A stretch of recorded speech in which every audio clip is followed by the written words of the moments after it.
Hello all. Happy Sunday. Yep, episode 3. Well, happy Sunday for us. Yes. I have no idea when you're listening to this. Yes.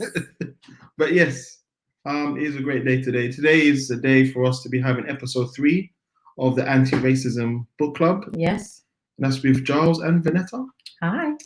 So yeah, let's just get straight to it then. Antiracism Book Club episode 3 is covering chapters 7 to 9 of How to Be an Anti-Racist by Ibram X Kendi. Yes. So should we first just recap a bit of what we did last week? We had a special guest, Aminata Kamara. Yes, we did. Really, really great. It was great having her on the show.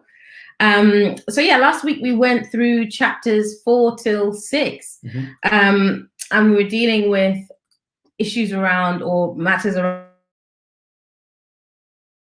the body, matters around ethnicity, matters around I'm just trying to find what chapter 4 was, biology, and how there's racism and anti-racism that can occur in these different areas of our lives. So both from our individual body, but also from our ethnicity. And it was a very good conversation. Is there anything that you want to touch on with regards to that? I think in general, just, Professor Kendi has done a great job with his book, really. And every topic within it is quite encouraging, inspirational, very, very educational as well. I think the thing that really drew my attention is where I had a point where I was talking about the issues of power and how, there's times when the police have got power over people.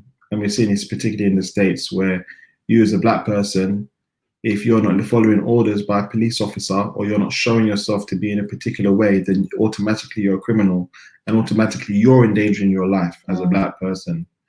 And it's seen so often that the onus is actually on the individual person to prove that they are a good person, not a criminal.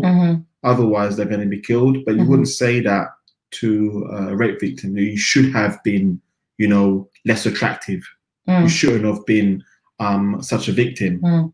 You wouldn't do that. Like some people have done that and they've been profoundly reprimanded, but as they should be. Yeah, but it's still being seen as it's kind of your fault if you're a Black person and you're stopped by the police because you just have that face of someone who must be a criminal. Therefore, you have to be stopped and challenged. And so I think that was probably the most striking thing that we covered last week. That was probably under chapter 6, the body, wasn't it? The body, yeah. And how the Black body has become a symbol of fear for many. And also has been politicized in the sense of the Black body is seen as the super predator. We were talking about that last week, and just the term itself, that Black children are treated as adults and Black adults are treated as children. But today we've got 3 new chapters. Let's delve right into chapter 7. Yeah, so chapter 7 is about culture, and the 3 areas that we wanted to draw from the book from this chapter is on the topics of cultural hotspots, ebonics, which I don't think everybody's potentially heard of outside of the United States, and then also cultural racism. Yes. So starting off with the definitions. Yeah. We're going to keep the definitions on a little bit longer, just for people to catch up. So a cultural racist is someone who is creating a cultural standard and imposing a cultural hierarchy among racial groups. A cultural anti-racist is someone who is rejecting cultural standards and equalizing cultural differences among racial groups. And so this chapter started off with Professor Kendi talking about his kind of childhood experiences and the fact that what was his culture away from home, cultural home away from home. So there's a long explanation in the book about the Avenue, or the Ave as it was called in New York. And we were thinking about actually, when we think about our culture away from our home, what is our cultural home away from home? Do we have that experience? In Germany, I don't have it at all. Like I'll be straight.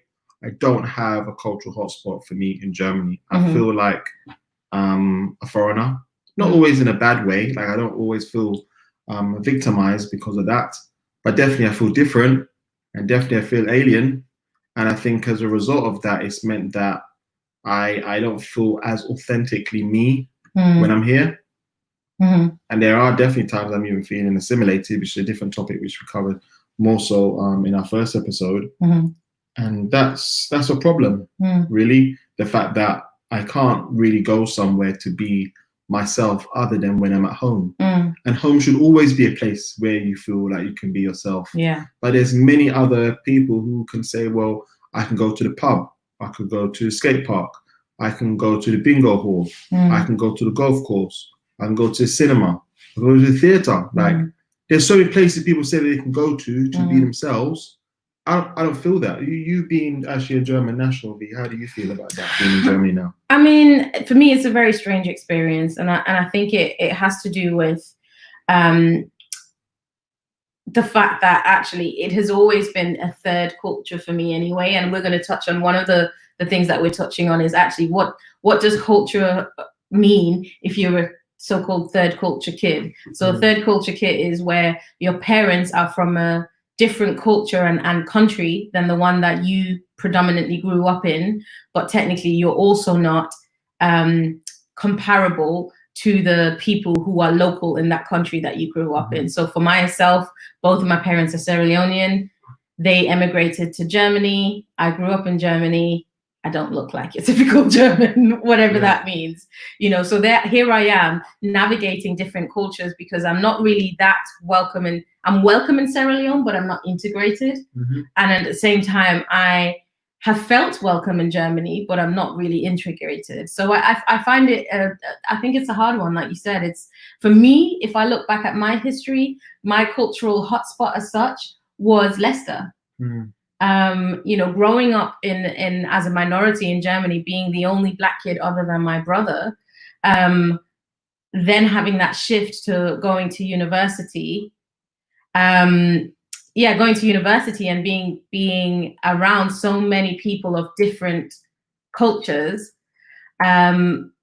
that was very eye-opening for me. And I would say that Leicester kind of became that cultural hotspot where I could just be myself, even though I wasn't around my family, even though I wasn't around a Sierra Leonean community as such. I could just be myself. I developed that cultural hotspot for myself. But yeah, so from yourself, what are the hallmarks of culture for you? Hallmarks of culture? Like what would you need to feel at home?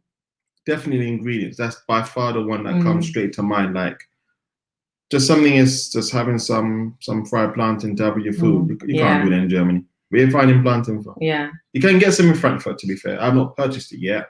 I've been here for quite a few months. So pandemic that we're currently dealing with COVID-19 doesn't help. But I think for sure ingredients is the biggest issue that I'm having to deal with, the lack thereof. And probably even just a place where I know there's other people who are like me that can congregate other than at work. Because even when I say work, it's normally going to be someone who actually comes from an African country directly. Like, they're not even from the UK, who then historically are from an African country.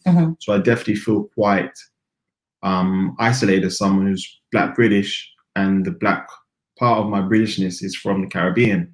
Like, I don't really have many people like that in my life at the moment in general, actually, that I can connect with, unless they're friends or relatives back in the United Kingdom. So that's definitely a big issue to me, is food, and just being around people who would speak like me, I think, is another one, which goes into that topic actually of Ebonics. Ebonics, sorry. So Ebonics is particularly how people would talk in America, but they are themselves of African descent. So here you can see a definition.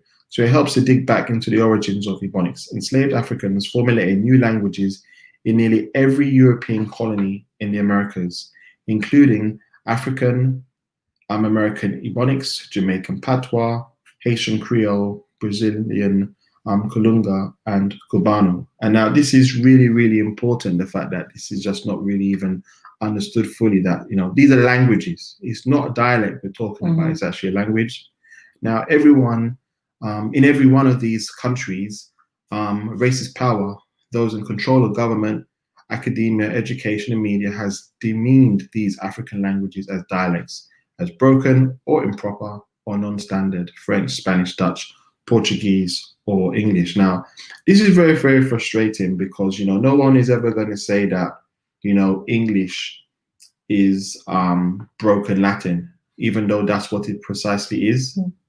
Like English is seen as a language because so many people speak it, and it's seen as a default language because people in power primarily speak it. But actually, it is not a root language. Latin is. So you shouldn't be saying that English is proper English. It's just a language. Patois is a proper language.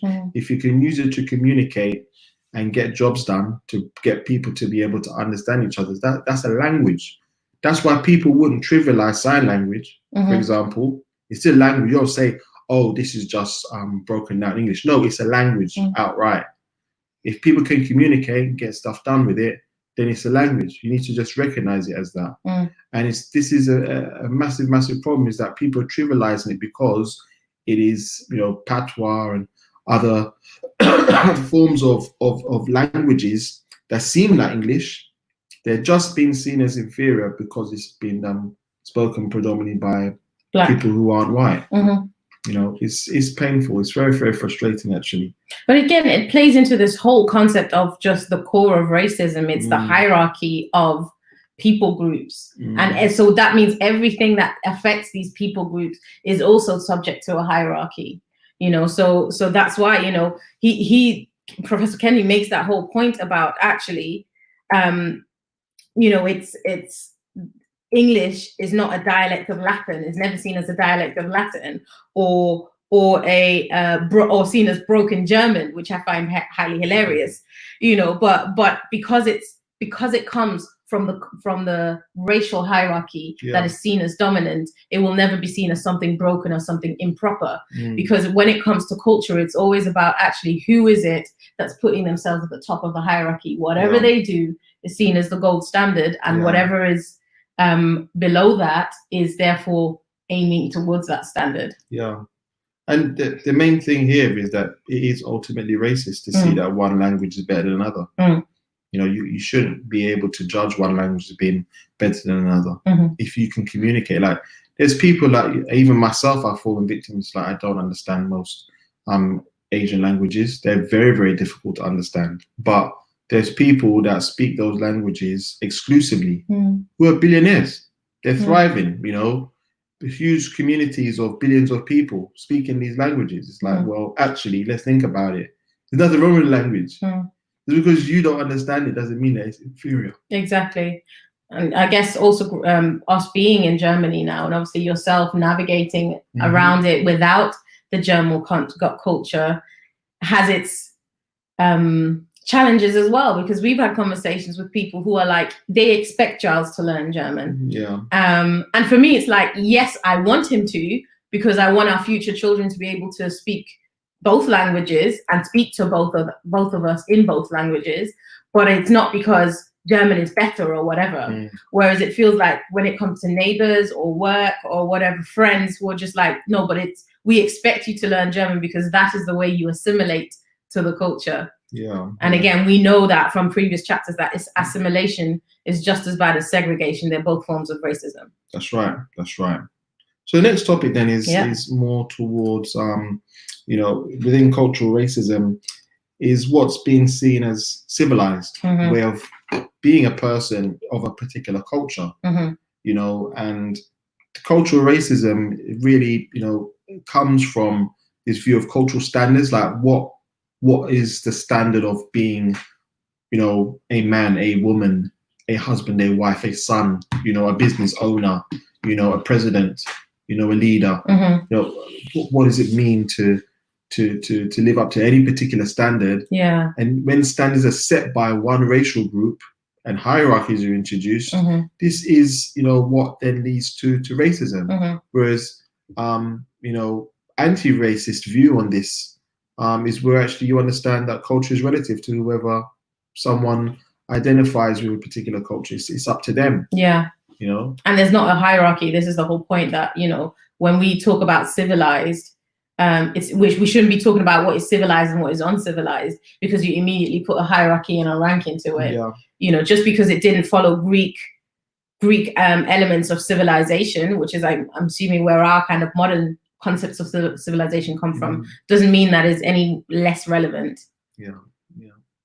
But yeah, moving on to the next chapter. Yeah, so next topic then is about behavioral and behavior, and specifically behavioral racism. We're going to talk more of the definition of that. Talk about this topic of post-traumatic slave disorder. Yes. This is really important topic to discuss. Yeah. And then finally, standardized testing. So this first topic then about behavioral racism, if we just go to some definitions here. So a behavioral racist is one who is making individuals responsible for the perceived behavior of racial groups and making racial groups responsible for the behavior of individuals.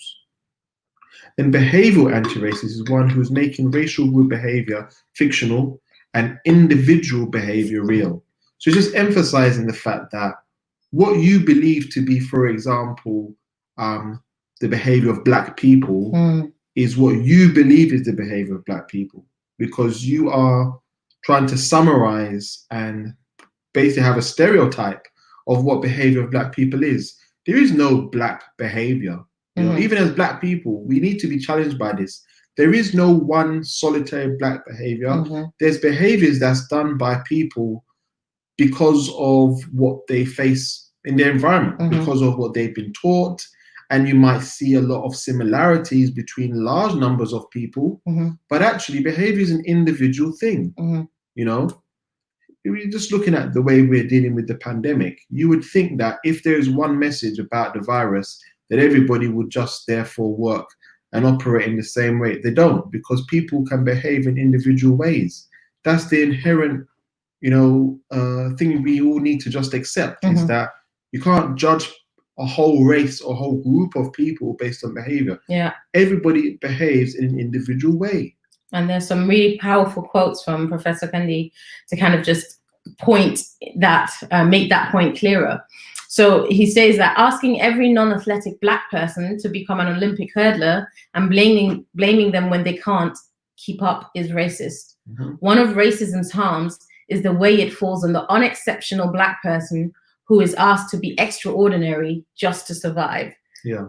And then the quote continues to say that one of the fundamental values of racism to white people is that it makes success attainable for even unexceptional whites, while success, even moderate success, is usually reserved for extraordinary Black people. Yeah, I can relate to this even from my time as a doctor. There was a situation near the end of my conventional career as a doctor where I was seen as someone who was somewhat failing to live up to standards of the tick box exercise of certain objectives that need to be completed. So not so much my ability to treat patients, but more so looking at, you know, perhaps certain, you know, procedures being done, or it got very political, if I'm really honest with you.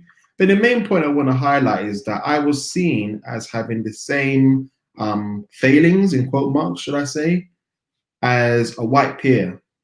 And they were asked to have remediation. And then there was consultants who were trying to stop me even working as a doctor. So on paper, we were actually pretty much the same. But the only real difference is that I was Black and they were white.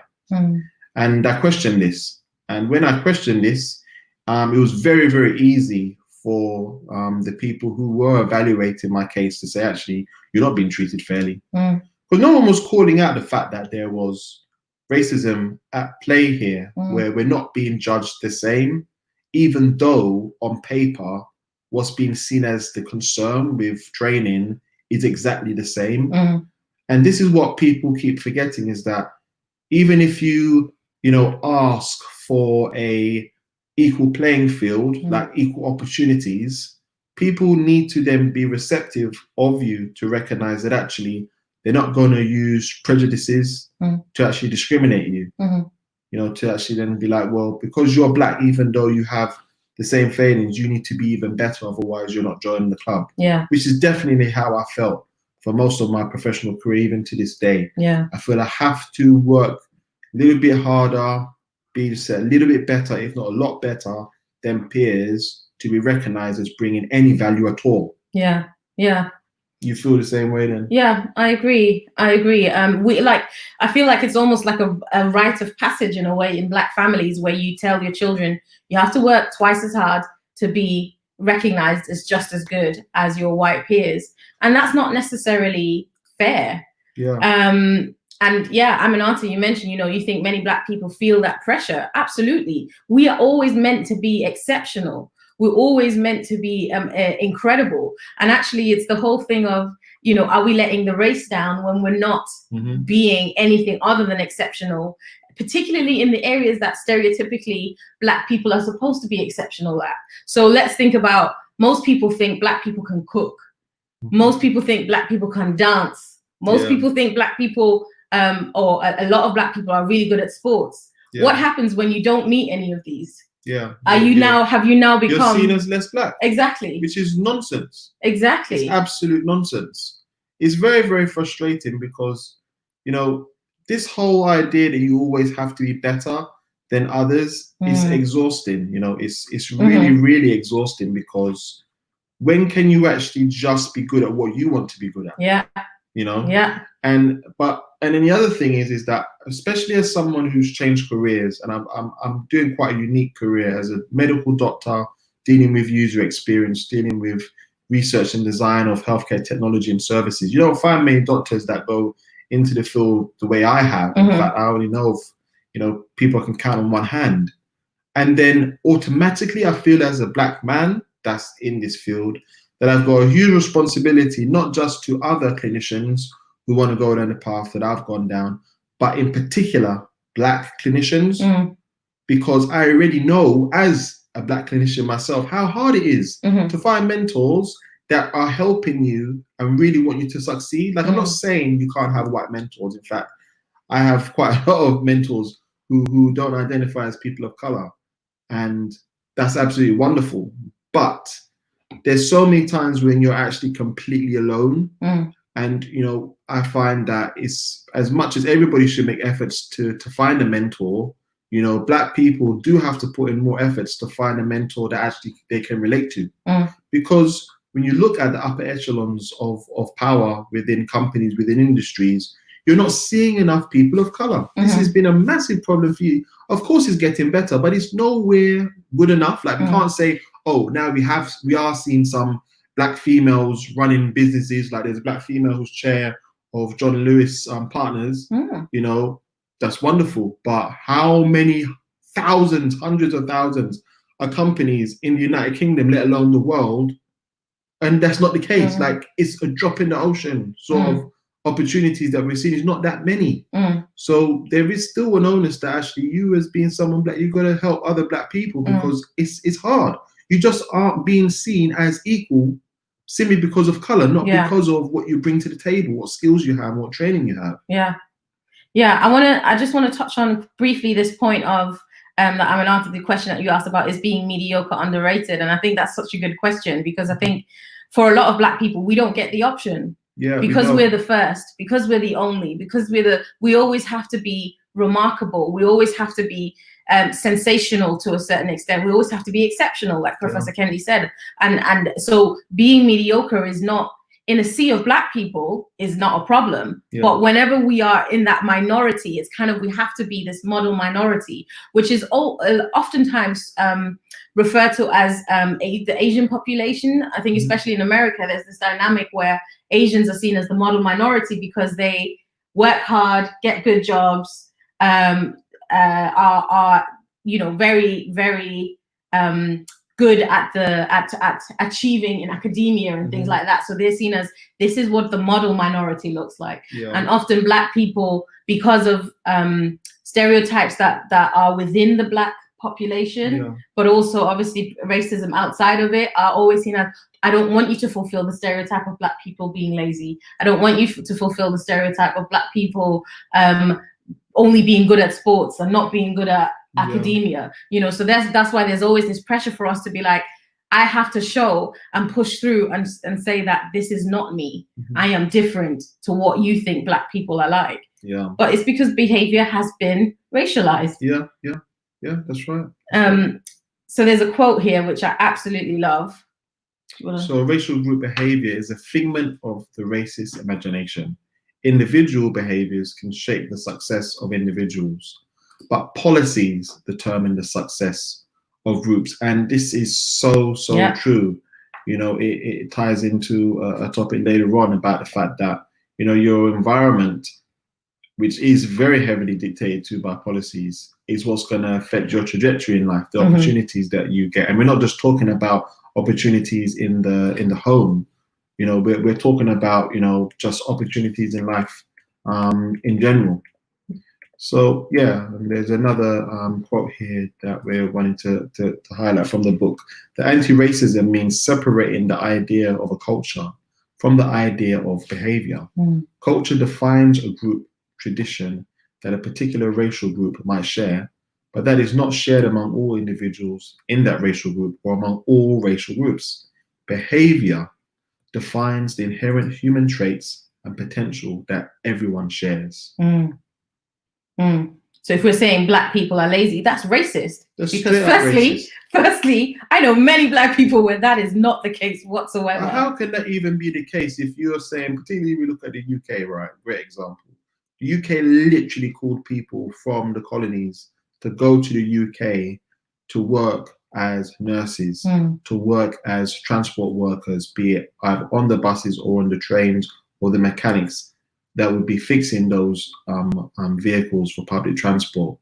Those are hard working jobs. How are you going to say that the people coming over and then going to be lazy? It's a lot of nonsense. It's all just racist ideas, ultimately. There's just not really any other way of putting it. So then the next topic then is this idea of post-traumatic slave syndrome. So you might have heard about this, and we'll put up some more information about this. But, you know, it's this idea that pretty much because of slavery, all black people are suffering from trauma because of slavery. And personally, there was a time when it kind of made sense. Then I thought deeply about it and realized actually it's a very dangerous view if you're not careful. So let's get this straight. Not every single black person on the planet is a descendant from a slave. In fact, there's black people that are living in parts of the world which were pretty much unaffected by modern day slavery. When I say modern day slavery, I mean as in the slave trade. I don't mean slavery that still sadly happens to this day, which can lead to people being sex trafficked, sex trafficked and things like that. You know, they're illegally brought into countries just to work, and they're never paid, or they're paid such small amounts of money and they have huge loans to pay back. Like, that's true definition of modern slavery. I'm talking about the modern the concept of the slave trade from hundreds of years back. There's so many black people that can't trace their lineage to a slave. They can't at all. So how can you justify that those people are feeling trauma now? It's not so much from actually the slave trade itself, directly trauma from that's affecting it. It's the policies that were put in place because of the slave trade, either directly, like you're saying, this is the value of a black person, or down the line from the emancipation era is actually the fact that we need to have a policy to pay back these black slave owners because they don't have no slaves no more. They need compensation. Like, there's policies in place where people are paying taxes in order to pay back these families who have been, you know, for lack of a better word, wronged by having their slaves taken away from them. This is nonsense, but this is what's happened. That's why there's people that are suffering now who are black, and not just black, other ethnicities, other races who are being victimized. It's ultimately because of the fact that there's policies that are in place from slave trade and other racist ideas that are in place. It's not directly trauma from the slave trade yourself. Exactly. So there is, of course, racial trauma, and particularly Joy DeGruy, who coined this term of post-traumatic slave syndrome, has done a lot of work in kind of showing trauma and how it affects Black lives, and the fact that Black people didn't necessarily look at trauma before she spoke about it at all. So she's definitely done great work in that. And that isn't supposed to be discredited. We need to look at the damage that trauma does and the healing that's required from trauma. But the argument is that there is actually a very fine line between saying post-traumatic slave syndrome affects some Black people and saying it affects all Black people or all African Americans. And the quote here is, there's a thin line between an anti-racist saying individual Blacks have suffered trauma and a racist saying Blacks are a traumatized people. There is similarly a thin line between an anti-racist saying slavery was debilitating and a racist saying Blacks are a debilitated people. The latter constructions erase whole swaths of history.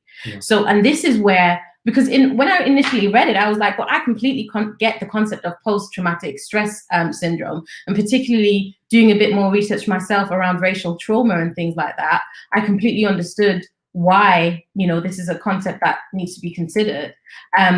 But when the point that he makes about actually, it's these sweeping statements, every single Black person is going through this. And we can't say Blacks are debilitated. Firstly, who's Blacks? Because we've already addressed the fact that there's so many people who are considered as Black but come from very different ethnic backgrounds. But the second thing is also, you then discredit either the resilience or the ability or the intellect or the intelligence of Black people when you say all Black people are traumatized. Yeah. It's very, very dangerous, because if you automatically feel that you're inheriting a viewpoint that you're a victim, it makes it very difficult for you to just live the life of a victim. So let's just take a step back and look at realities.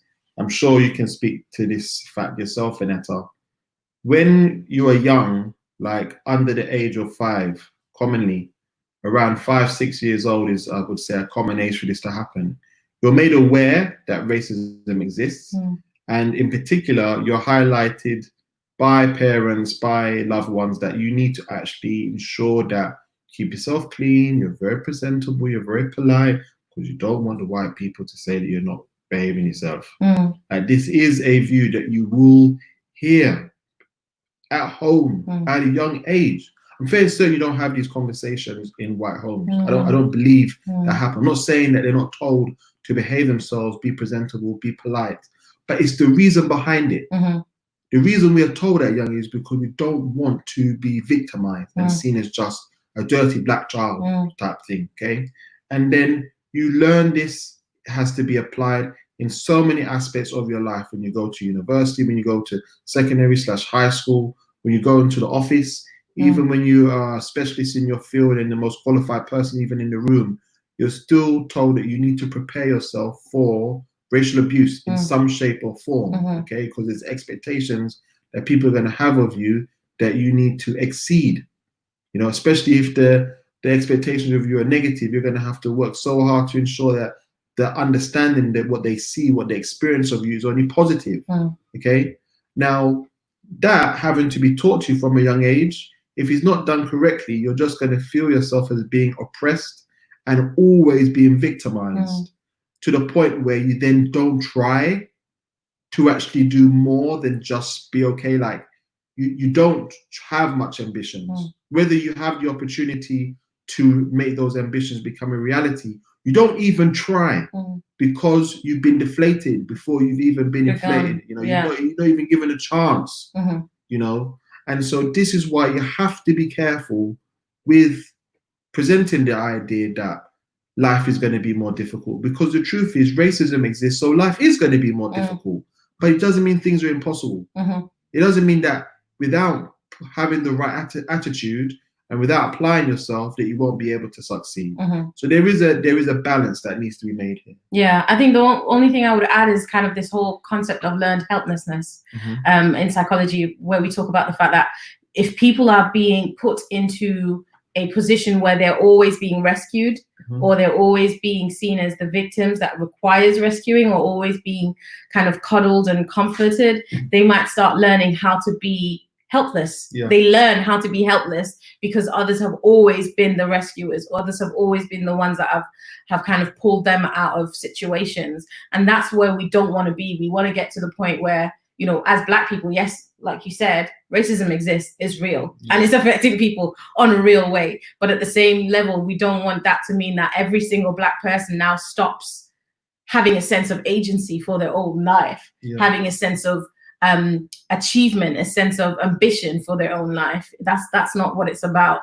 And we can so easily do that when we put labels on things like post-traumatic slave syndrome, or if we put things on, if we say things, talk about racial trauma, and the fact that, you know, it's not that by default we have to be debilitated, by default we're not going to achieve. That's not true. That is racist if we're saying that. Yeah. But okay, so we're moving on to the next part. A great topic, which with that is this whole idea of standardized testing and the fact that, you know, there's a racial achievement gap where, generally speaking, most nations, you're seeing if you're Black, then you're more likely to fail or be at the lowest rung of success. Standardized testing for sure is racist. When you look at the history of it, the literal reason for standardized testing was to provide evidence that there is an intellectual inferiority of the Black person. And that white people are always intellectually superior. That's literally why standardized assessment tests were invented. They are the successor of IQ tests. And IQ tests themselves were first designed also to prove that white people have superior intellect to all other races. And this isn't my opinion, by the way. This isn't a conspiracy theory. This is literally the facts of the matter. And it's quite frustrating to think that standardized testing is still used as the main way of determining whether you are actually succeeding, whether you actually can live up to certain potential, or even if you have potential, is all based on what comes from an SAT score. It's extremely flawed. Because think about it, if you don't get the opportunities to get the information that you need in order to thrive and pass that test, then you're just going to continue to be seen as a failure. I recall a time when I was in primary school. I was probably about 10, 11 years old. So myself and about 2-3 other students in the class, we were put forward to do an SAT test that was for students that were normally about a good 3-4 years older than us. And, you know, of course, we failed miserably. You know, we failed absolutely miserably because when would we have been taught stuff that's normally taught to students 3 to 4 years older than us? Even if we were having private tuition, why would you know it? Like, why would you? It's like saying, well, in this school, you have people that, you know, speak all these different languages. But if you're not taught the language, how would you know the language? You know, oh, there's people that are, you know, a few years older than you, they've learned it. It's like, well, they learned it when they needed to. That's why they've got the knowledge. I've not been given it. So when you look at a lot of these SAT scores, it's like, well, you've only just come to this school. You didn't learn the way that they learn in this school because you've only just arrived. There's a different language going on. You've come from another culture, which is the case for you, Vanetta. You come from another culture, another academic system. So it's not a measure of your intellect. It's just a measure of what has been fed into you. And what have you retained. And I think for me, the biggest example for me is the fact that I actually have two transitions in a way. So I spent 2 years of my childhood in the Gambia and then moved back to Germany. And the transition from, so I did my first year in primary school in Germany, 2 years in the Gambia, and then last year in primary school in Germany. And when I came back to Germany, I spoke almost no more German because I'd obviously learned to only be speaking English while I was in the Gambia with my nan, living with my nan and my brother.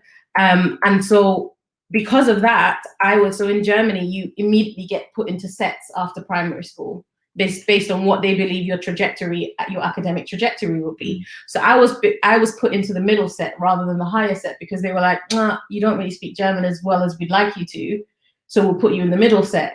But within 1 year of being in that middle set, they realized, oh, you're much better at school than we assumed you were, based on the 1 year that we basically had to measure you. So I was put in the higher set. And then right at the end, so I ended up being an A-star student, because that was something that for me, I was like, there's no reason why I shouldn't be. You know, I got it. I got the system in Germany, and I ended up being an A-star student. And then I came to uni in the UK. I remember my first essay was in the 40 percentile. And I was just like, what? I failed. What? What is happening here?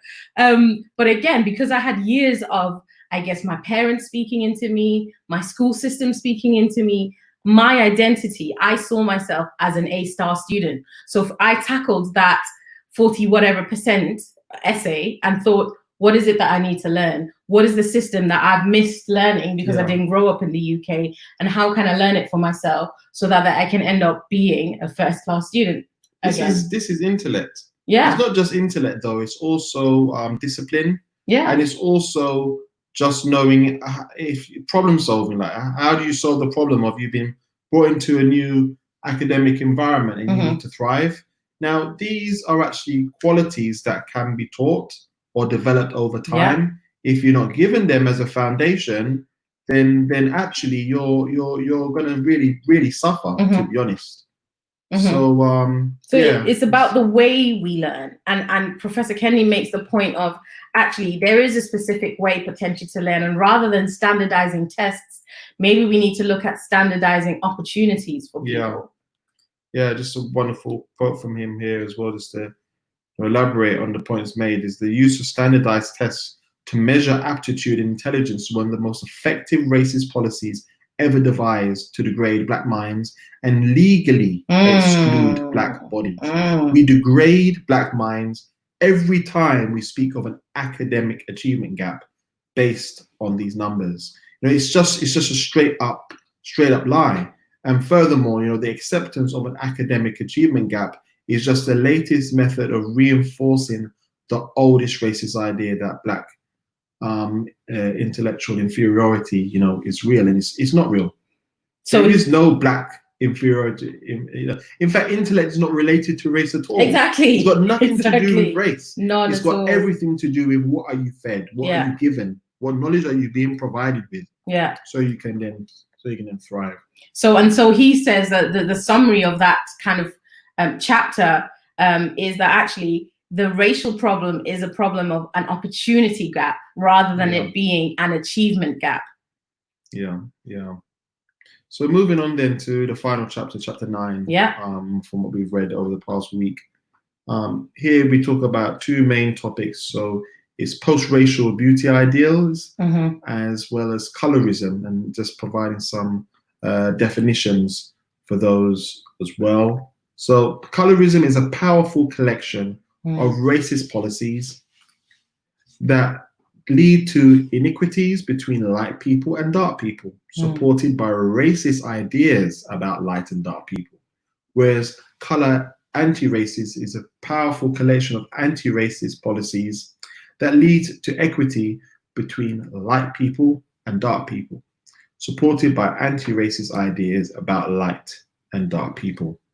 So it's quite important definitions here, because you know it's very easy for, I would say, particularly for people of color to actually, you know, be a colorist, you know, to be against people of a particular darkness or pigmentation of the skin. Now this is like it's particularly shocking and easy for people of color to forget that this is what's happening, because it can be so ingrained into culture. And we're not just talking about Black people here. This is definitely a phenomenon across the world. You know, we spend a bit of time in China and we're seeing the adverts, and 99 times out of 100 rather than 9 out of 10 times, you're seeing that the model has to be of very, very pale skin. They may even have had their apicanthic folds, which is the distinctive folding and positioning of the folds in the corners of the eyes, which is very distinctive for people of East Asian descent in particular. That might be surgically removed to give a more European look to the face. that sort of look is what is celebrated as beauty Mm-hmm. in a lot of parts of East Asia. Mm-hmm. And then you see, particularly with different parts of Black culture, of Black people around the world, where skin lightening is what is practiced by many, many people. It's a minority of people, but it's a significant minority. And it's actually quite a dangerous one, really. It's very, very dangerous using skin lightening technology. In fact, I highly encourage people to stay clear of it. It's just very, very dangerous. You're only damaging the skin, making it more susceptible to breakage, to cancer, to anything that could just damage the skin otherwise. So, and I think, some of what is kind of discussed in the book is about actually what is our definition of beauty and where does racism come into play with that. So Professor Kendi talks about the fact that, he would rock his cornrows as like in a defiant kind of, I am pro-Black way, but then he would put in contact lenses that are really light hazel colored, so that don't necessarily naturally happen within most Black people. And so our kind of question in that was, what is beauty for us? What does beauty look like, and how does celebrity culture affect the way we see beauty in this day and age? And why is beauty potentially connected to being light or being dark or whatever it is? And one of the points that we kind of had a conversation about was this whole concept of racial ambiguity and how that is now becoming the standard of beauty nowadays, where when you can't quite put your finger on where somebody's from, that's seen as exotic and as beautiful, but they have to have the long hair that is known for more European people, but have to have the curves that is known more for Black people, but have to have it's kind of like this ideal of the best of every world, and that being kind of the new standard of beauty. But then so many times that depiction in real life is augmented by cosmetic surgery, by extensive use of makeup. When I say extensive use of makeup, I mean that, you would have to take a long time to remove the makeup off the face, to the point as well where some of that makeup actually is a permanent sort of change to the face through tattooing, and laser hair removal to actually damage the hair follicles so they don't grow back again. So actually, it's not a natural beauty. And of course, makeup is a normal part of many cultures, most cultures. And it's not just for females; it can be for males as well. So actually, it's not even about wanting to adorn yourself and look a bit different, but it's the great lengths that people are going for in order to change themselves to look like another race or what is perceived to be the beautiful characteristics of a particular race. And it's all just nonsense. It's all just, well, what do you want to do that makes you happy in your skin, happy in your in your body? And that's it. I think I found it really difficult that, because Professor Kendi was talking about the fact that actually anti-racists, anyone who says that they want to be anti-racist, they actually eliminate any beauty standard based on skin and eye color, hair texture, facial and bodily features shared by groups. So we can't then say that means that, anti-racists don't care whether your hair is 4C or 1A or whatever else. All of it is beautiful. All of it is acceptable. All of it is the standard. It is a standard. We can't say that, oh, you having hazel eyes is better than somebody else who's got green eyes or who's got blue eyes or who's got whatever it is. But it's also looking at even skin tone. We can't say that, oh, because you're a certain type of Black, brown really in color, because you're a certain shade of brown, this is what's pretty, or another shade of brown isn't pretty. And we look at things as like even the caste system in India, for example, and how that differentiates between colors.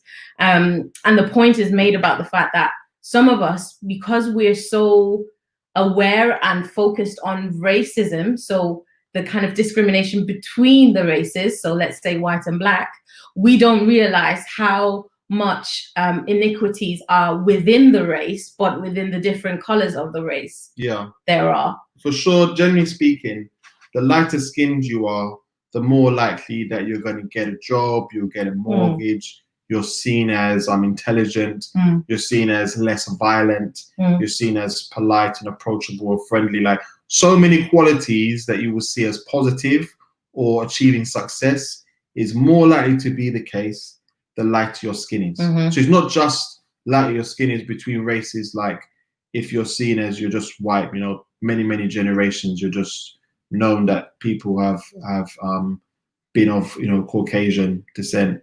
And then if you're seen as mainly just black, you know, many generations in the past, family members are just black as they would associate with, and dark skinned at that. But as soon as you become lighter, regardless of the reason, even through makeup and the like, you're seen as better. Like this is a very dangerous racist idea that has existed for a long time. It's evolved over time because for sure there was a time where beauty was defined by, you know, how much baby powder you put on your face, you know, and wearing those wigs back in, you know, Victorian times. You know, the paler your face was, the better. You know, because the pale face was associated with you actually not working out in the field. You are of such a high standard in society, have such a level of wealth that actually you don't need to work.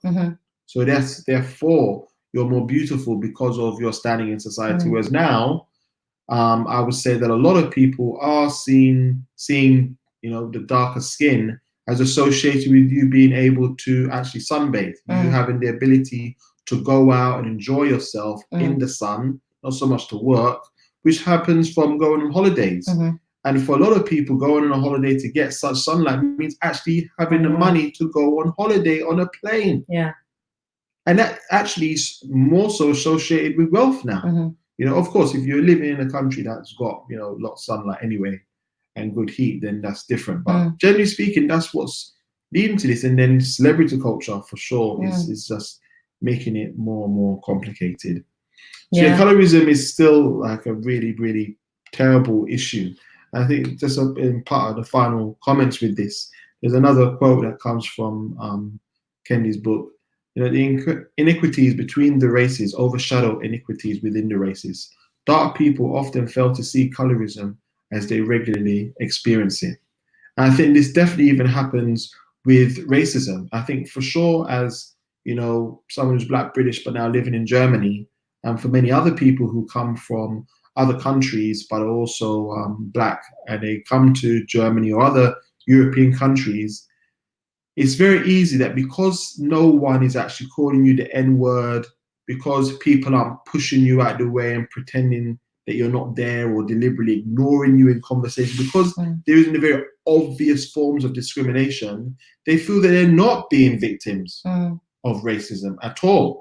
And the same thing can happen with colorism. They're like, well, maybe it isn't to do with me being of a darker skin tone why people aren't approaching me in the club for a dance, or why they're not asking me out, or why they're not asking me to join them with their work. Like, there's times when you can ignore that if actually all you're seeing is just Black people, you know? So it can be complicated at times where people can be victims of colorism, but just think that actually it's just racism. Or worse, they just don't recognize that they're being victimized at all. Yeah, absolutely. So that was chapters 7, 8, and 9.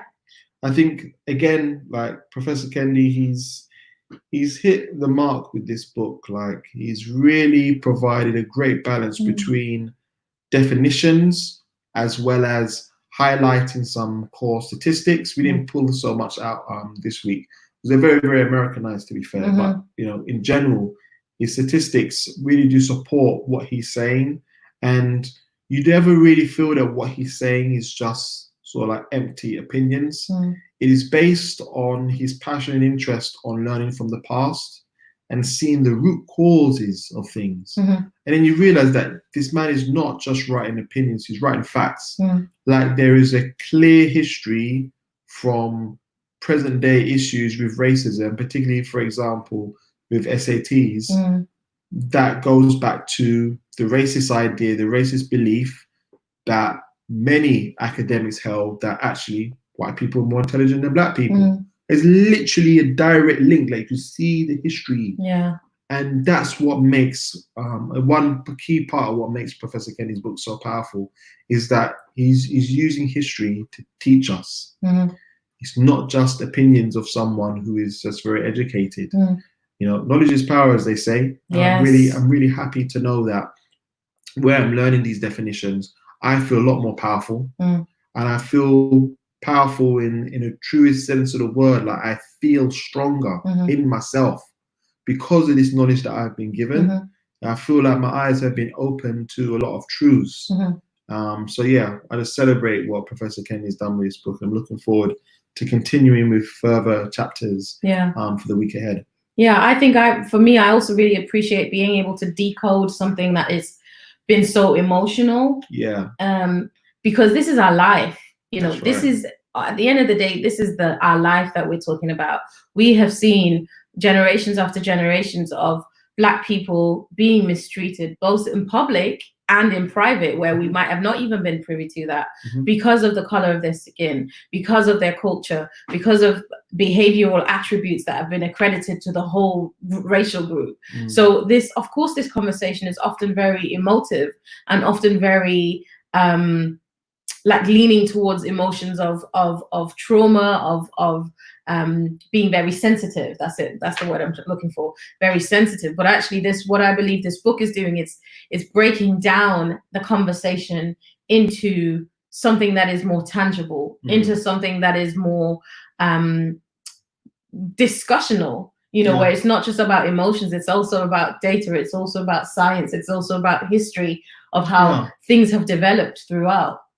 It's a core foundation for you to then find, you know, an actionable plan to make things better. Yes. Until you can recognize that there's a problem because you've actually got the right terminology, which is a crucial thing. Even as a designer, it's like, if you can't describe why you think this design is bad, how are you really going to be able to find the way of making this design better? So then I reflect that on this issue of racism. If you don't really have a way of describing what is the problem, you don't have definitions, how are you ever going to find solutions to make things better? And this is, for example, why we have a lot of white people who say, I don't really know how to respond. It's because there's no definitions. They don't have the experience themselves. They may never even, you know, really believe that they've seen any racism as they know it as, because racism is a range of experiences. It's not just, you know, swearing and cussing out people and carrying on bad and beating them up or killing them. It can be much more subtle than that. But if you don't even recognize that because you don't know the truths, you don't have the knowledge, you then don't have the power to come up with solutions to make the world a better place. So yeah, I think it's great work that Professor Kendi's done. Looking forward to the next few chapters. Next episode will be tackling even chapters 10, 11, and 12. Are you sure it's going to be all three? Like, are you going to really commit yourself to this now? Because you're recording, you're going to have evidence. That's why I was trying not to commit to anything. But my wife has said, you know what, we're going to do 3 chapters. So we'll see how that goes. May well just be 3 chapters. Could just be 2. But yeah, we're looking forward to next week. Yes, it's been a pleasure. Thanks again for tuning in. And yeah, if you haven't already done so, please subscribe. Please share with your friends. And we look forward to you joining us for a future Antiracism Book Club episode. Thank you. Bye for now.